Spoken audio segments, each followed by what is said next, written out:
Hello, my friend. I hope you're living your most fearless life. If you're new to this channel, my name is Minnie Mac, and this week I was hoping to finalize part 3 of Dr. Joe Dispenza's Breaking the Habit of Being Yourself. As it turns out, part 3 is a suggested 4-week program to follow. So I think what I'm going to do is I'm actually going to just do this week by week with you guys. I'll read this out and practice it with you for the week. And then every following Sunday, I'll release the next steps, because this will eventually lead to like a multi-step meditation process. But in order to get the best results possible and to do it as effectively as possible, it's suggested that we really take our time with these steps in practicing them and understanding them and feeling like we're really grasping them. So in chapter 9, Dr. Joe goes over the meditative process, an introduction and preparation. Meditating is a means for you to move beyond your analytical mind so that you can access your subconscious mind. And this is crucial since the subconscious mind is where all of our bad habits and behaviors we want to change reside. So in the beginning of practicing meditation, it may cause us to feel unsettled or uncomfortable. That's okay.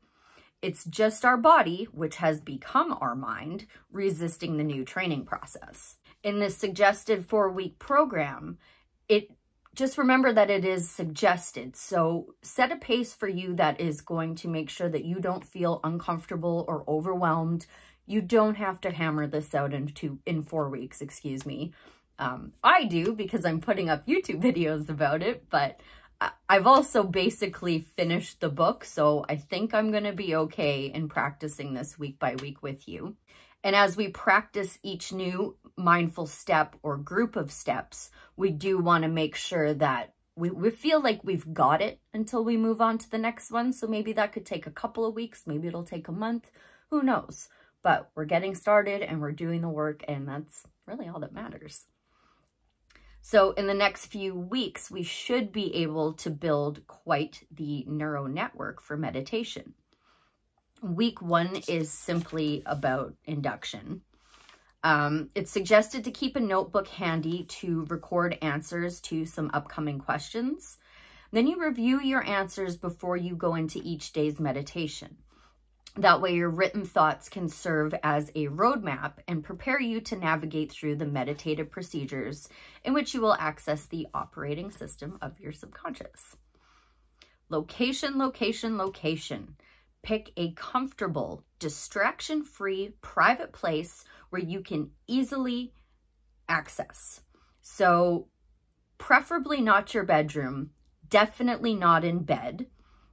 Have no phone, no pets, nothing around to distract you.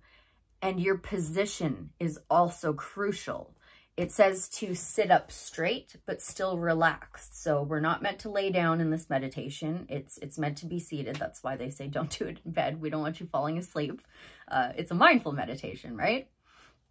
If you notice your head nodding, even though you're not actually falling asleep, but your head is nodding as if you are, this is a great sign that your brain waves are reaching the alpha and theta states. Eventually, this will stop, but it's going to happen even more so if you do it when the best times to meditate are, which are either first thing in the morning when you wake up or right before you go to bed, because your mind is still in that dreamy, relaxed state. So starting out in the first week or so, it should only take about 10 to 20 minutes to meditate. And then as we move through the steps and add more steps, it's going to be about a 40 to 50 minute meditation every day. So if we're going to start this, like, I don't know, I imagine a lot of us will start it on Monday. Just plan your week so that you know every day you're going to need 10 to 20 minutes. And then it's going to move up to 15 or 25 and so on and so on. And just make sure you have that extra time set aside in advance so that you can commit to this. That's what I'll be doing. Eventually, you're going to be looking forward to your meditation. You're going to be excited about it. It's not going to feel so much like, oh, I got to meditate today. Oh, I was supposed to meditate today. you're going to be anxious to do it. You're going to say, I can't wait to do my meditation today. I love the way Dr. Joe words things, and I do write down the majority of this stuff verbatim because I love the way he speaks. If your mind still bucks like an unbridled stallion, you must settle it into the present moment and relax it. Every time you do this, you're reconditioning your body to a new mind. Be determined, be persistent, be excited, be joyful, be flexible, and inspired. So here we go into chapter 10, which is week 1, and it's just the induction process.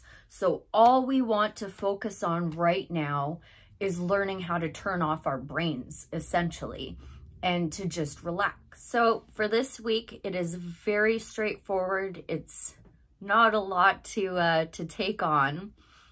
You're welcome to do this in the morning and at night, by the way, or just in the morning or just at night. It's completely up to you. I'm not sure what I'm going to be doing at this point, to be honest. I think I might give it a go in the mornings, but I'm the type of person that likes to sleep till like the last minute before work. So I think likely my meditations will be at night, but you do whatever works for you, do whatever's comfortable for you. It doesn't even have to be morning or night. If all you really have is the middle of the day, do that too. Those are just the recommended times because your brain isn't so active with what's going on with work or life or whatever, right? Week 1 is so simple, and there are 2 types of inductions that he suggests / recommends. There's the body part induction and there's the water rising induction. So with the body part induction, this is something that my mom actually used to do for me as a kid when I was struggling sleeping, is she would come in and sit down and go through every single body part of mine and get me to focus on it and tell me to relax it. So start with your forehead and your scalp. Is there tension in your forehead or is it relaxed? And then your eyes, are your eyes fluttering around or are they calm? Your mouth, are you grinding your teeth? Are you gripping?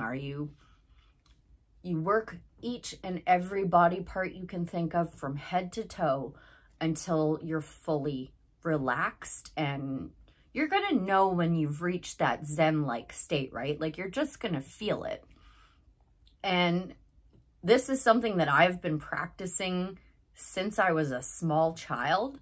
So this is the technique I'm gonna go with. That's not the only reason I'm choosing this one though.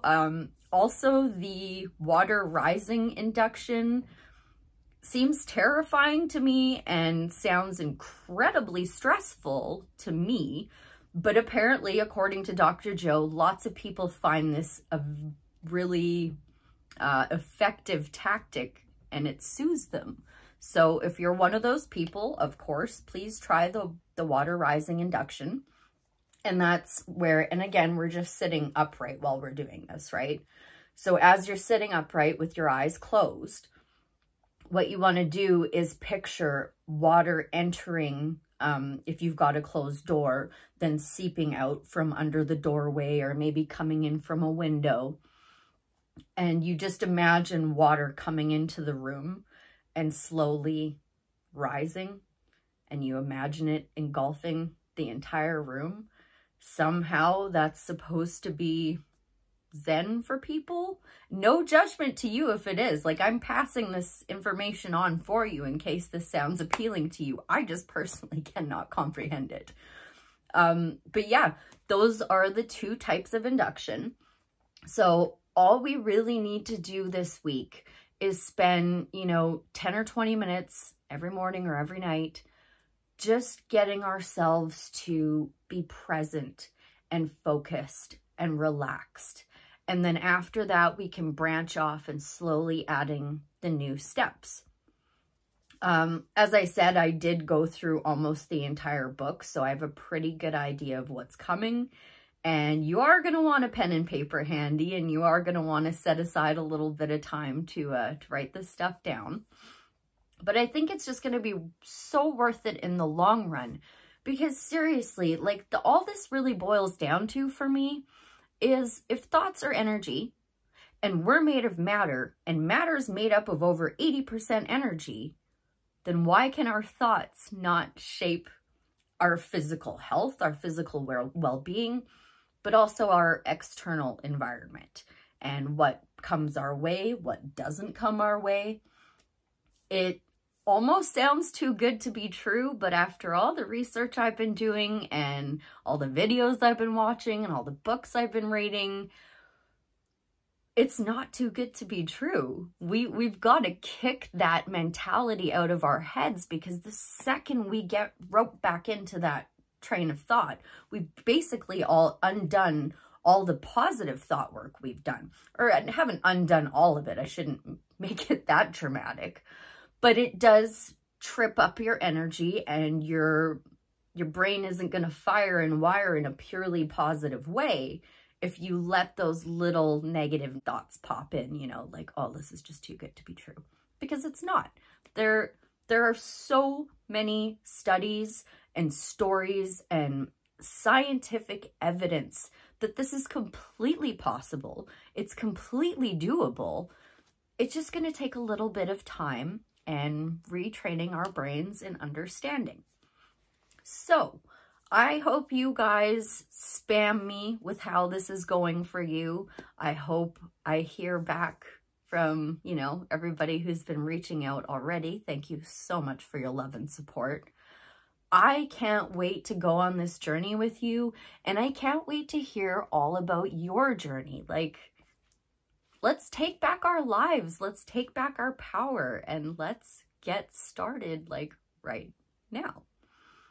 So I hope you're excited to carry on this journey with me. I know I am so stoked to finally start it. And no, I haven't started doing the meditations yet, by the way. Initially, it was just my goal to get this out to you. But now I don't want to just sit down and film some notes I took about a book and say, there you go, call it a day. I want to go through this step by step and talk about the feelings I'm experiencing or the struggles I'm experiencing.